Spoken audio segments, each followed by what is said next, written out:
Good morning, guys. Thank you again for everything that you do. We had a great driver's appreciation. I hope you enjoyed it.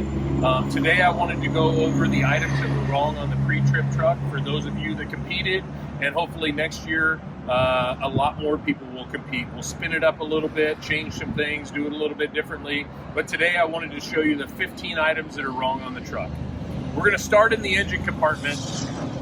And one of the first things, I would tell you is always put your hands on everything, right? So the first thing you'll notice here is that the cap is not even screwed on the radiator. So if you had put your hands on this, you would obviously have found them. When you look at the engine compartment, you're putting your hands on everything. If you look straight down here, you'll notice that we have a shock, and this might be hard to see on the video, but right down here at the bottom, there is no bolt attached from the shock to the leaf spring. That was item number 2 in the engine compartment. That was actually the only items in the engine compartment. So let's go ahead and move on to the interior of the truck. So the first thing when you're getting up in the truck is, yes, it's a brand new truck, but everybody was instructed to pre-trip this truck as if you were told to take this truck out on the road, which would tell you that you would need a permit book, a cab card. All that's in here is the actual manual for the truck. There is no cab card anywhere throughout the truck. Another thing is the city horn on the steering wheel. So the city horn does not operate. It's not working at all. The third thing inside the truck is your seat belt, right? So to be able to drive the truck on the road, you got to be able to be seat belted in. On the right side of me, when I get out, Chelsea will show you, there's actually no receptacle for the seatbelt. So you couldn't have plugged the seatbelt in if you had wanted. Right down there, guys, is where the seatbelt receptacle should be for the seatbelt to actually get in. All right.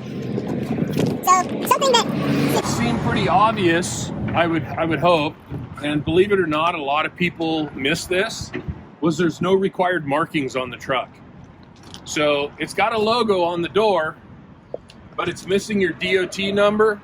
It's missing anything about fire extinguishers, VIN number, totally missing. Another part of required markings is there's actually no unit number on the truck. So the unit number is required to be on the truck to operate on federal or state highways. Inside the compartment here is the safety equipment. So we've got our triangles, but we've got our fire extinguisher that's laying in here unsecured, and it's actually been depleted. It's not charged any longer. This was on the list as well. When we move back to the back of the truck,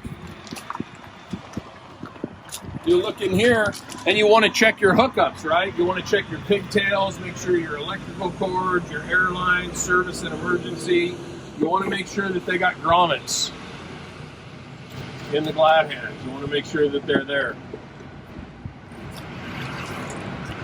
So we're looking, we're putting our hands on everything.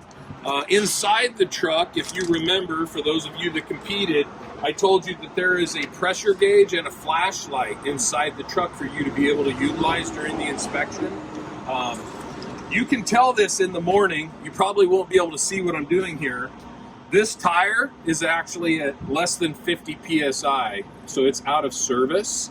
If you put a tire pressure gauge on here, when it gets warm, you could definitely tell. It's really hard to be able to tell when you're just bumping the tires. But this tire is out of service. Moving to the back of the vehicle, I don't have the lights on for you, but if you were turning the lights on, doing your walk around in your pre-trip, you'd notice that this tail light is out. So it's actually not functioning at all. You'll also notice that when you look at the back of the truck and you look at the mud flaps, you notice that one is different than the other. We've taken the ICC tape off of that mud flap. That was another item that was on here.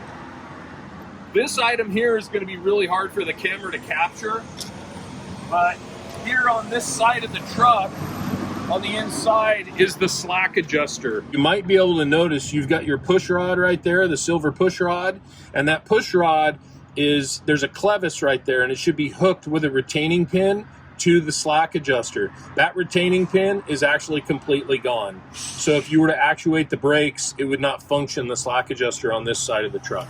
We move around to the other side of the truck. Okay, remember, hands on everything. So we're going to touch everything, right? We're checking everything. We'll notice that as we get down here, we got a carriage bolt on the fifth wheel that is loose. If you actually look underneath here, even without touching that, you would look at the nuts on the bottom. You can definitely see down here we've got a difference on this nut compared to these nuts right next to it.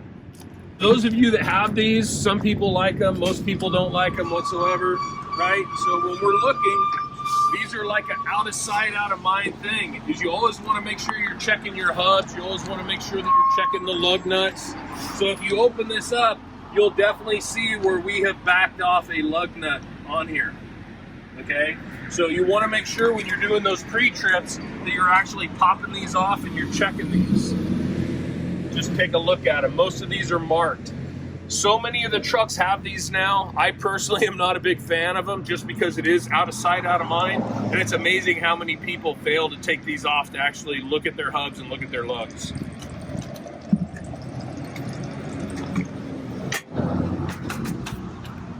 We had one bonus catch on the truck that was supposed to help us do any ties if we had had a tie.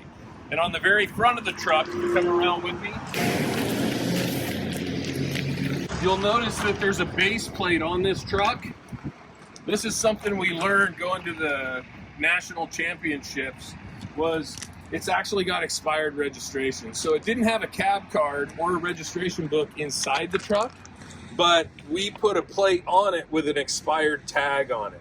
There was a couple drivers that actually got that. It was not part of the 15, but it was going to be it was designed to be a tiebreaker question. So if people found that, depending on who found it and who did not. So anyway, that's everything that was wrong on the truck this year. We're going to switch it up next year, do a little bit more, make it a little bit crazier, maybe more fun. I really hope that you find the time to come out and participate with us and try to win that money. So we'll see you next time, guys. Bye.